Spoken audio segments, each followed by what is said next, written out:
രാജാവേ, ഷേർഖാൻ അങ്ങേ പോരിനായി വെല്ലുവിളിച്ചിരിക്കുകയാണ്. അങ്ങ് അങ്ങോട്ട് യുദ്ധത്തിന് പ്രഖ്യാപിച്ചില്ലെങ്കിൽ അദ്ദേഹം ഇങ്ങോട്ട് വന്ന് യുദ്ധം പ്രഖ്യാപിക്കും. എന്താ പറഞ്ഞത്? ഷേർഖാനുമായി യുദ്ധമോ? മൃഗങ്ങളെ, മുട്ടുകുത്താൻ തയ്യാറായിരിക്കും. ഗ്രീൻലാൻഡ് എന്ന കാട്ടിൽ ജയ, വീരു എന്നു പേരുള്ള 2 തത്തകൾ താമസിച്ചിരുന്നു. മറുവശത്ത് ഗോൾഡിയുടെ ബ്ലൂലാൻഡ് എന്ന ചെറിയ കാടും ഉണ്ടായിരുന്നു. ജയയും വീരുവും എപ്പോഴും കള്ളം പറഞ്ഞുകൊണ്ട് ഗ്രീൻലാൻഡിലെയും ബ്ലൂലാൻഡിലെയും മൃഗങ്ങൾക്കിടയിൽ വഴക്കുണ്ടാക്കി രസിക്കുമായിരുന്നു. വരൂ, നമുക്ക് നോക്കാം. അവർ ആരെന്ന അവരുടെ വിചാരം? ഞങ്ങൾ രണ്ടുപേരും അവരെ ഒരു പാഠം പഠിപ്പിക്കും. ഹേയ്, എന്തുപറ്റി ജയ? വീരു ആരുടെ കാര്യമാണ് ഈ പറയുന്നത്? ഞങ്ങൾ രണ്ടുപേരും ബ്ലൂലാൻഡിൽ നിന്നാണ് വരുന്നത്. ഗോൾഡി അവന്റെ മൃഗങ്ങളോട് സംസാരിക്കുമായിരുന്നു. അതിന് നിങ്ങൾ എന്താ കേട്ടത്? നിങ്ങൾ രണ്ടുപേർക്കും ഇത്രയ്ക്ക് ദേഷ്യം വരാൻ എന്തുണ്ടായി? അവരെല്ലാം നമ്മുടെ കാട്ടിലുള്ള മൃഗങ്ങളെയെല്ലാം കുറ്റം പറയുകയായിരുന്നു. ഇതും പറയുന്നുണ്ടായിരുന്നു അവർ. നമ്മുടെ കൂട്ടിലെ മുട്ടകളും ആഹാരവുമെല്ലാം അവരാണ് എടുത്തതെന്ന്. ആ ചെറിയ കാട്ടിലെ മൃഗങ്ങൾക്ക് ഇത്ര ധൈര്യമോ? നമ്മുടെ ആഹാരവും വെള്ളവും മോഷ്ടിക്കാൻ അവർ ഇതും പറയുന്നുണ്ടായിരുന്നു. നമ്മുടെ കാട്ടിലാകെ ഷേർഖാന് മാത്രമേ ധീരനായുള്ളൂ, ബാക്കി എല്ലാ മൃഗങ്ങളും ഭീരുക്കളും കഴിവില്ലാത്തവരുമാണെന്ന്. അങ്ങനെയാണോ? എങ്കിൽ ഇപ്പോ തന്നെ അവനെ ശരിയാക്കാം. വരൂ കൂട്ടുകാരെ. എല്ലാ മൃഗങ്ങളും പക്ഷികളും കൂടി ചേർന്ന് ബ്ലൂലാൻഡിലേക്ക് പോയി. അവിടെ ഗോൾഡി മൃഗങ്ങളോട് സംസാരിക്കുകയായിരുന്നു. എന്റെ കാട്ടിലെ പ്രിയപ്പെട്ട പക്ഷിമൃഗങ്ങളെ, ഗ്രീൻലാൻഡ് കാട്ടിലെ എല്ലാ പക്ഷിമൃഗങ്ങളും നല്ലവരാണ്. നിങ്ങൾ ഒരിക്കലും അവരെ ശത്രുക്കളായി കാണരുത്. എപ്പോഴും അവരോട് കൂട്ടായിരിക്കണം. അവരുടെ ഏറ്റവും നല്ല കാര്യം ഇതാണ്: അവർ ഇതുവരെ നമ്മുടെ നേർക്ക് യുദ്ധത്തിനായി വന്നിട്ടില്ല. ഇക്കാര്യം എപ്പോഴും ഓർക്കുക. ഇത്രയും പറഞ്ഞു കഴിഞ്ഞപ്പോൾ ഗ്രീൻലാൻഡിന്റെ കൂട്ടം വന്നു. അയ്യോ, രക്ഷിക്കണേ! അയ്യോ, രക്ഷിക്കണേ! ഗോൾഡി പകൽ സമയത്ത് തന്നെ നക്ഷത്രങ്ങളെ കണ്ടു. ഇത് കണ്ടപ്പോൾ ജയയ്ക്കും വീരുവിനും വളരെ രസം തോന്നി. പിന്നീട് എല്ലാ പക്ഷികളും മൃഗങ്ങളും അവിടെ നിന്നു പോയി. ഗോൾഡി രാജാവേ, അങ്ങ് ഒരുപാട് പ്രശംസിച്ചില്ലായിരുന്നോ? അതേ ഗ്രീൻലാൻഡ് കാട്ടിലെ മൃഗങ്ങളല്ലേ? അവർ അങ്ങേ പോലും വെറുതെ വിട്ടില്ല. അവരാണെങ്കിൽ എന്റെ തല പൊട്ടിച്ചു. ഇതുപോലെ അവർ രണ്ടുപേരും ഈ മൃഗങ്ങൾക്കിടയിൽ ഒരുപാട് വഴക്കുണ്ടാക്കുന്നുണ്ടായിരുന്നു. പക്ഷെ അതുകൊണ്ടൊന്നും അവരുടെ മനസ്സ് നിറഞ്ഞിരുന്നില്ല. വീരുപക്ഷി കുറെയായി ചെറിയ വലിയ കള്ളങ്ങൾ ചെയ്ത് രസിക്കുന്നു. ഇനി എന്തെങ്കിലും ചെയ്യണം. ഷേർഖാനും പേടിത്തൊണ്ടനായ ഗോൾഡിക്കും ഇടയിൽ ഒരു വഴക്കുണ്ടാക്കാൻ. നീ പറഞ്ഞത് ശരിയാണ്. ഇന്ന് തന്നെ അതിനു വേണ്ട കാര്യങ്ങൾ ചെയ്യണം. അവർ അവരുടെ പ്ലാൻ അനുസരിച്ച് ബ്ലൂലാൻഡിലേക്ക് വന്നു. ഗോൾഡി ഈ സമയത്ത് മൃഗങ്ങൾക്കൊപ്പം ഇരുന്ന് മീറ്റിംഗ് നടത്തുകയായിരുന്നു. ജയ, വീര, നിങ്ങളോ പറയൂ, ഇവിടെ വരാനുണ്ടായ കാരണം എന്താ? ഗോൾഡി രാജാവേ, ഷേർഖാൻ അങ്ങേ പോരിനായി വെല്ലുവിളിച്ചിരിക്കുകയാണ്. അങ്ങ് അങ്ങോട്ട് യുദ്ധത്തിന് പ്രഖ്യാപിച്ചില്ലെങ്കിൽ അദ്ദേഹം ഇങ്ങോട്ട് വന്ന് യുദ്ധം പ്രഖ്യാപിക്കും. എന്താ പറഞ്ഞത്? ഷേർഖാനുമായി യുദ്ധമോ? മൃഗങ്ങളെ, മുട്ടുകുത്താൻ തയ്യാറായിരിക്കും. താങ്കൾ എന്താ പറയുന്നത് ഗോൾഡി മഹാരാജാവേ? ഞാൻ ഉദ്ദേശിച്ചത് പോരിന് തയ്യാറായിരിക്കുന്ന. ഇത് കേട്ടതും രണ്ടുപേരും സന്തോഷിച്ചു. ജയ വീരുവിനോട് പതുക്കെ പറഞ്ഞു, അങ്ങനെ ഗോൾഡിയുടെ ദേഷ്യം മുറുകുന്നുണ്ട്. നല്ല രസമായിരിക്കും. രണ്ടുപേരും അവിടെ നിന്ന് പുറപ്പെട്ടു. എന്നിട്ട് ഷേർഖാനോടും ഇത് തന്നെ അവർ പറഞ്ഞു. ഗോൾഡി നമ്മുടെ കാട്ടിൽ യുദ്ധത്തിനായി വരുമെന്ന്. അവൻ അത്രയ്ക്ക് ധൈര്യമോ? വരട്ടെ, അവനെയും അവന്റെ മുഴുവൻ സൈന്യത്തെയും കാണിച്ചു കൊടുക്കാം. ജയയും വീരുവും അവരുടെ ജോലി ചെയ്തു തീർത്തിരുന്നു. അവർ ഈ കാത്തിരിപ്പിലാണ്. ഇനി എപ്പോൾ യുദ്ധം നടക്കും? പിന്നെ എപ്പോഴാണ് ഇത് കണ്ട് രസിക്കാൻ സാധിക്കുന്നത്? അടുത്ത ദിവസം ഗോൾഡി തന്റെ മൃഗങ്ങളെയും കൂട്ടി ഗ്രീൻലാൻഡിന്റെ അകത്ത് പ്രവേശിച്ചു. ഷേർഖാനും തന്റെ സൈന്യത്തോടൊപ്പം തയ്യാറായി നിന്നു. ഇപ്പൊ കാണാം രസം. ഷേർഖാൻ ഈ ഗോൾഡിനെ നല്ലതുപോലെ ഉപദ്രവിക്കുന്നത്.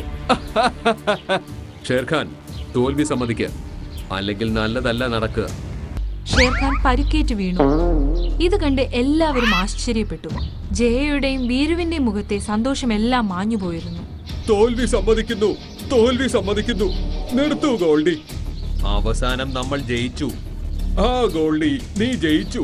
ഇന്നു മുതൽ ഈ കാട് നിന്റെയാണ്. ഇത് കണ്ടപ്പോൾ ആർക്കും അവരുടെ കണ്ണുകളെ വിശ്വസിക്കാൻ സാധിച്ചില്ല.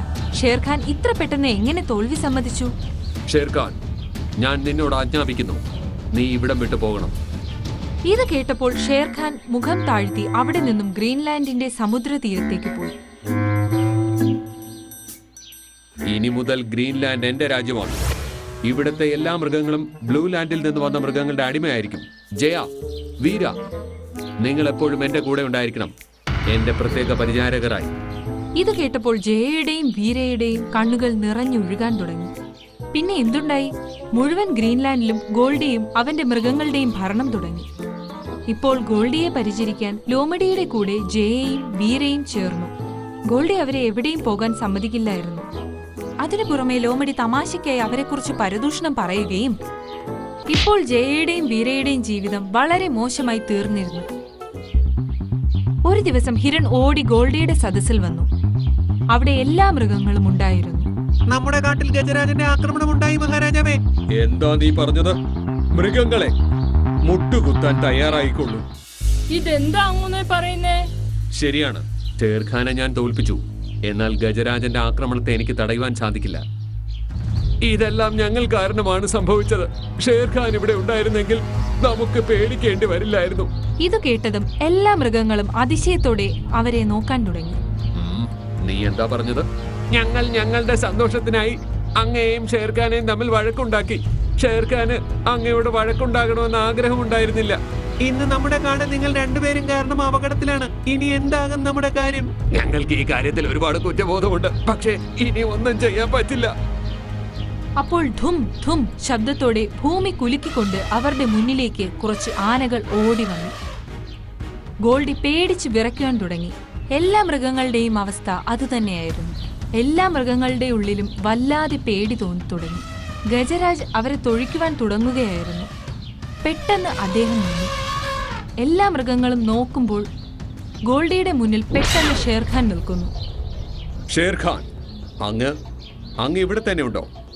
ഓടിക്കോ സഹോദരങ്ങളെ, ഓടിക്കോ, ഓടിക്കോ എന്ന് പറഞ്ഞുകൊണ്ട് ആരവങ്ങളോടെ അവർ അവിടെ നിന്നും ഓടിപ്പോയി. അവർ പോകുന്നത് കണ്ടപ്പോൾ എല്ലാ മൃഗങ്ങളും സന്തോഷം കൊണ്ട് തുള്ളിച്ചാടി.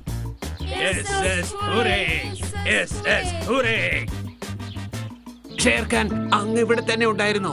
ഇതുവരെ അങ്ങ് ഒളിച്ചിരിക്കുകയായിരുന്നോ? ഓ, നിങ്ങൾ രണ്ടുപേരും ചെയ്ത തെറ്റ് മനസ്സിലായോ?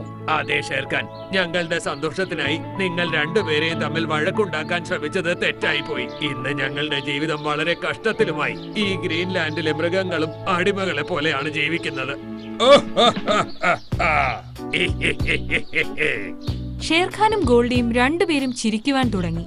അത് കണ്ടപ്പോൾ എല്ലാ മൃഗങ്ങൾക്കും അതിശയമായി. നിങ്ങൾക്ക് എന്തു തോന്നി? എപ്പോഴും മുട്ടുകുത്താൻ തയ്യാറായി നിൽക്കുന്ന ഈ ഗോൾഡി എന്നെ ഇത്ര പെട്ടെന്ന് തോൽപ്പിച്ച് രാജാവാകാൻ പറ്റുമെന്നോ? ആ ദിവസം നിങ്ങൾ ഇവനോട് പരദൂഷണം പറഞ്ഞു വന്ന അന്ന് വൈകുന്നേരം തന്നെ അവൻ എന്നെ കാണാൻ വന്നിരുന്നു. എന്നോടെല്ലാം പറഞ്ഞിരുന്നു. അതുകൊണ്ട് തന്നെ ഞാൻ ഇവനുമായി ചേർന്ന് ഈ പ്ലാൻ ഉണ്ടാക്കിയതാ. എന്താന്ന് വെച്ചാൽ കള്ളം പറയുന്ന നിങ്ങളുടെ ഈ സ്വഭാവം മാറ്റിക്കിട്ടാൻ. സത്യമായും അപ്പോൾ അങ്ങ് തന്നെയാണ് നമ്മളുടെ മഹാരാജാവ്. അത് ശരിയാണ് പറഞ്ഞത്. ഇത് കേട്ടപ്പോൾ എല്ലാ മൃഗങ്ങളും ജയ, വീരു സന്തോഷിച്ചു. അതിനുശേഷം ജയയും വീരുവും കള്ളം പറയുന്നത് എന്നേക്കുമായി അവസാനിപ്പിച്ചു. ഗോൾഡി തിരിച്ചു ബ്ലൂ ലാൻഡിലേക്ക് പോയി. എല്ലാ മൃഗങ്ങളും വളരെ സന്തോഷത്തോടെ താമസിക്കാൻ തുടങ്ങി.